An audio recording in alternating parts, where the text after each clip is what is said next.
बेटा हमारा टॉपिक चल रहा था सदिश, और सदिश में हमने जो सबसे मेन नियम सदिश है जिनका पढ़ा था वो पढ़ा था समांतर चतुर्भुज का। ये दो सदिश हैं P और Q, इन दोनों सदिशों का के मध्य का कोण कितना है थीटा, और हमें इसका परिणामी निकालना है R। ये फॉर्मूला बहुत इंपॉर्टेंट है, सभी स्टूडेंट ये फॉर्मूला जरूर याद कर लेंगे। तो इस सदिश R का जो परिणामी आएगा वो R बराबर क्या आएगा बताओ, ये आएगा √p² plus q² plus 2pq cos θ। और अगर हमें से p का कोण निकालना है, परिणामी की दिशा वो हमने दी थी कोण से tan अल्फा। तरीका क्या बताया था याद कर लेना, जिससे कोण नापेंगे वो एक बार आएगा p, एक बार आएगा प्लस q और इंटू q। ऊपर क्या आएगा मैंने बताया था tan में ऊपर क्या आता है साइन, तो यहाँ आ जाएगा साइन थीटा और यहाँ आ जाएगा कोस थीटा। इसका डेरिवेशन भी हम कर चुके थे बेटा, इसको आप ढंग से लर्न कीजिए, बहुत इंपॉर्टेंट पॉइंट है, 12th क्लास में भी बहुत काम में आएगा, इतना मैं आपको बता चुका था। आज वही अगली चीज हम ले रहे हैं, वो ले रहे हैं सदिशों का द्विविमीय वियोजन। द्विविमीय मतलब दो अक्षों में, जैसे हम ये मान लीजिए x अक्ष है, ये मान लीजिए y अक्ष। ये नेगेटिव में हो सकता है, कोई दिक्कत नहीं है, यहाँ आप केवल पॉजिटिव में ले रहे हैं इस बार x अक्ष और y अक्ष।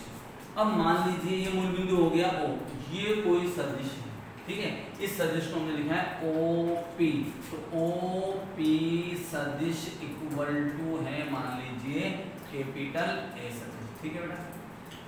अब इस सदिश का x दिशा में भी घटक होगा और y दिशा में भी घटक होगा, तो इसका हम यहाँ से x अक्ष पर एक लंब डाल देते हैं। लंब डाला और ये वाला पॉइंट हमने क्या लिया बेटा m लिया है, तो OM सदिश क्या होगा, इसका x दिशा में, इससे हम y दिशा y अक्ष पर लंब डाल देते हैं, y अक्ष पर लंब डाल देते हैं, और ये वाला पॉइंट हमने ले लिया मान लीजिए n, तो ये हो गया ON सदिश, ये आ गया इसका y दिशा में, ठीक है। अगर मैं बात करूं परिमाण की, तो OP सदिश का परिमाण कितना होगा a, OM सदिश का परिमाण कितना होगा ax, और ON सदिश का परिमाण कितना होगा a। अब यहां पर ये क्लियर है कि यहां पर x अक्ष की दिशा में, ये जो OM है ये किस दिशा में, x दिशा में। OM जो यहाँ पर है ये x दिशा में है, तो इस ax की दिशा क्या होगी, I कैसे ले सकते हैं, क्योंकि ax की दिशा में मालूम है किधर है, ax की दिशा है x अक्ष के अनुदिश, और ay की दिशा है y अक्ष के अनुदिश, तो वहां उसकी दिशा को हम j के भी लिख सकते हैं, ये आगे काम में आएगी बात। अब देखिए यहाँ पर हम a सदिश को ax और ay के रूप में लिखना चाहते हैं, तो कैसे लिखेंगे, देखिए यहाँ पर ये हो गया क्या ax और ये हो गया क्या ay। अब आप देखिए ये हो गया ax और ये ay। आप यहाँ पर एक बात देख सकते हैं कि ON सदिश बराबर MP सदिश है या नहीं, बताइए। ON और MP, और MP में मैं से लगा दूं तो ON सदिश और MP सदिश बराबर हैं, तो ये हो जाएगा AY सदिश। तो आप MP को क्या ले सकते हैं, AY सदिश ले सकते हैं। अब देखिए मैंने लिया त्रिभुज OMP में, किसमें, त्रिभुज OM। एक बात और, हम इस OP सदिश की x अक्ष से कोण कितना लेंगे, थीटा। नोट्स में आप देखिए थीटा कोण लिया हुआ है यहाँ पर, ठीक है। अब देखिए त्रिभुज OMP में सदिश संयोजन के त्रिभुज के नियम से, सदिश संयोजन के त्रिभुज के नियम से, नोट में देख लीजिए अंदर त्रिभुज का नियम याद है आपको सबको। त्रिभुज का नियम क्या था, यदि हम किसी त्रिभुज की दो क्रमागत भुजाओं से दो सदिशों को व्यक्त करें तो तीसरा सदिश विपरीत दिशा में उन दोनों सदिशों के योग के बराबर होगा। माना ये ax है और ये ay है, सदिश सदिश, ये a सदिश, तो ax सदिश प्लस ay सदिश बराबर कितना होगा az सदिश। अगर मैं पॉइंट डाल दूं, यहाँ डाल देता हूँ, मान लीजिए m, यहाँ पर n और यहाँ पर o, तो क्या होगा m n सदिश, देखिए m से n की ओर प्लस n o सदिश n से o की ओर। तीसरी जो भुजा है वो विपरीत क्रम में, तीसरी भुजा विपरीत क्रम में दोनों सदिशों के योग के बराबर। तो ये नियम हम हमारे इस टॉपिक में हम लगाएंगे, ये नियम, ठीक है बेटा। क्या नियम लगाएंगे? सदिश संयोजन के समानांतर चतुर्भुज का नियम। देखिए चतुर्भुज OMP में तो OM सदिश प्लस MP सदिश प्लस MP सदिश इक्वल टू OP सदिश हो गया। OM सदिश प्लस MP सदिश दोनों समान क्रम में हैं और ये OP विपरीत क्रम में है, तो OM भुजा और MP भुजा, ये त्रिभुज की दो भुजा होगी, तीसरी भुजा OP विपरीत क्रम में इन दोनों के योग के बराबर होगी। तो ऐसे आ रहा है, आप देख सकते हैं। अब आप देखिए OM AX सदिश के बराबर है, आप देख लीजिए ऊपर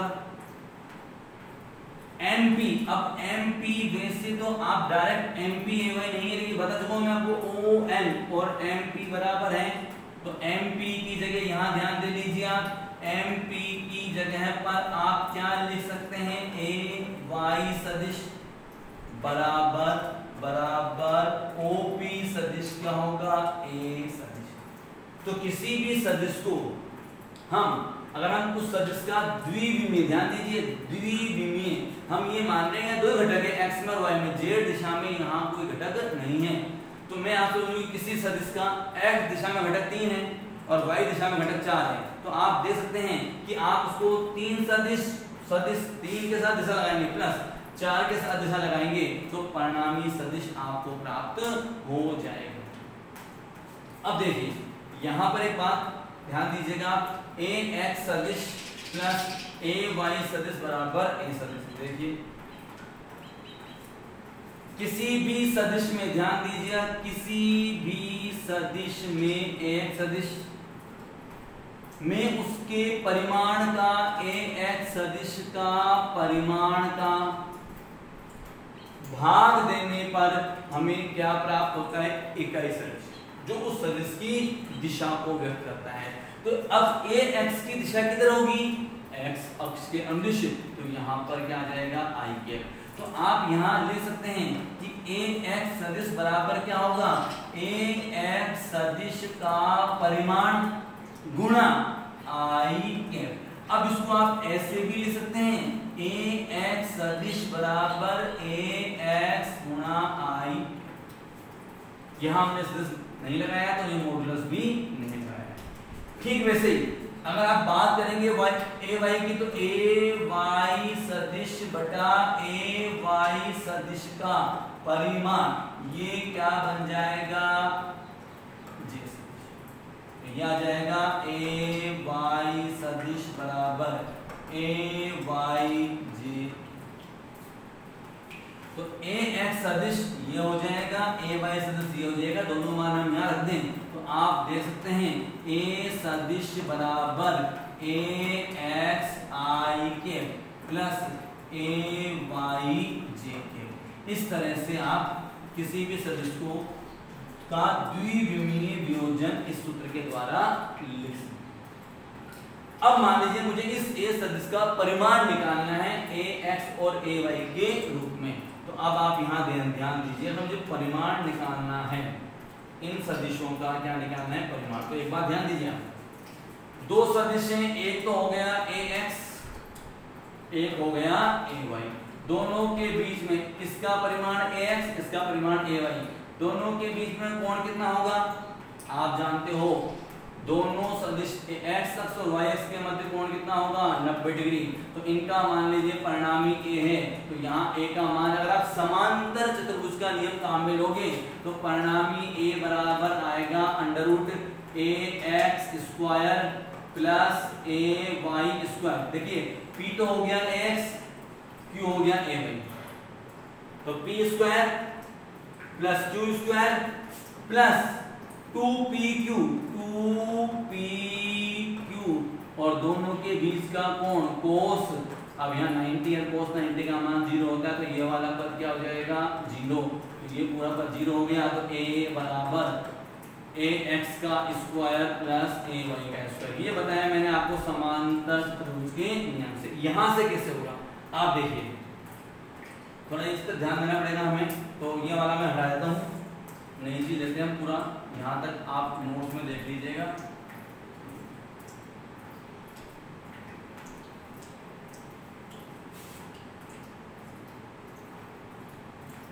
देखिए तो देखिए आप देखिए, अगर मैं इस त्रिभुज OMP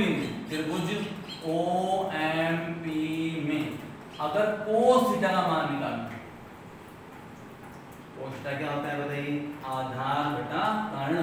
तो आधार तो हो जाएगा OM और कर्ण हो जाएगा MP। तो आप देखिए OM बराबर आ जाएगा MP cos थीटा। तो OM कितना है, OM है AX, परिमाण ले रहा हूं मैं केवल। MP कितना है, MP है भाई, MP है AY, MP cos theta, sorry cos theta बराबर आधार बटा कर्ण। तो यहाँ पर MP नहीं आएगा, क्या आएगा यहाँ पर, यहाँ पर आएगा OP, सॉरी यहाँ पर क्या आएगा बेटा OP। तो यहाँ पर भी क्या आएगा OP,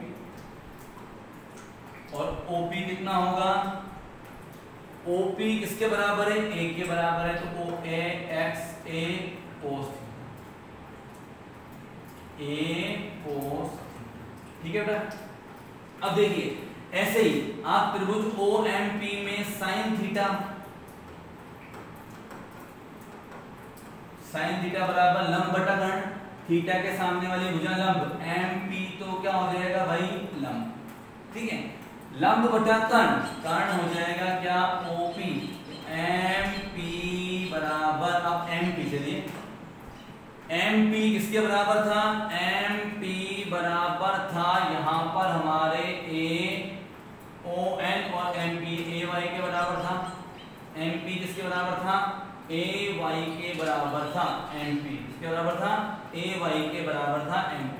तो MP A तो कौन था OP, तो MP AY के बराबर था, और OP किसके बराबर था, देखिए आप OP A के बराबर था। परिमाण में परिमाण ले रहे हैं यहाँ पर, तो आप देखिए यहाँ पर ये क्या बन जाएगा, यहाँ पर AY बराबर बन जाएगा A sin थीटा। AY बराबर क्या बन जाएगा A sin। अब आप इस समीकरण को, जो भी समीकरण हम डालेंगे, इन समीकरणों नंबर डाला हुआ है, समीकरण नंबर 1 नोट में देखिए आप, समीकरण नंबर 2, अगर आप इन दोनों समीकरणों को वर्ग करके जोड़ दें, वर्ग करके आप जोड़ेंगे तो क्या आएगा, देखिए AX का स्क्वायर प्लस AY का स्क्वायर बराबर A square cos square theta plus A square sine square theta. दाएं पक्ष को वर्ग करके जोड़ दो, और बाएं पक्ष को वर्ग करके जोड़ दो। तो बाएं पक्ष को इसका वर्ग किया और जोड़ दिया, इसका वर्ग किया और जोड़ दिया। अब आप देखिए ये हो गया AX square plus AY square, यहाँ से A स्क्वायर बाहर ले लिया, अंदर क्या बचेगा बताओ, cos square theta plus sine square theta. और आप जानते हो त्रिकोणमितीय सरल समीकरण के अनुसार ये cos square theta plus sine square theta बराबर कितना होता है 1। तो A बराबर आएगा, यहाँ से ये हो गया, यहाँ से स्क्वायर हटाओगे इधर आ जाएगा वर्गमूल, AX square plus AY square. ये आ गया इसका परिणामी का मान। यदि किसी भी सदिश का x दिशा में घटक 3 बल मान लेते हैं, मान लीजिए 3 न्यूटन है और y दिशा में घटक 4 न्यूटन है, तो उस बल को कैसे लिखा जाएगा, F सदिश बल का मान x दिशा में घटक के साथ क्या लगा दो i कैप, y दिशा में घटक के साथ क्या लगा दो j कैप। अभी हमने दो अक्ष लिए, द्विविमीय वियोजन कर रहे हैं इसलिए। अब मान लीजिए मुझे इस सदिश का परिमाण निकालना है, f सदिश का परिमाण क्या होगा, पहले भी फॉर्मूला बता चुके हैं हम, i कैप के गुणांक का वर्ग। और यहां से देखिए ये i कैप के साथ में आएगा तो ax, यानी ये फॉर्मूला राइट लगाऊं मैं यहाँ पर, क्या आएगा भाई 3 का i कैप से क्या आ गया, x से क्या आ गया 3 का स्क्वायर प्लस 4 का स्क्वायर आ गया। सोल्व करेंगे 25 का वर्गमूल 5 न्यूटन। ठीक है डियर स्टूडेंट्स, आज जो हमने टॉपिक भेजा है वो है द्विविमीय वियोजन। आप नोट से इसको नोट कीजिए, समझिए, कल हम इसके ऊपर कुछ क्वेश्चंस करेंगे। Okay dear students, thank you.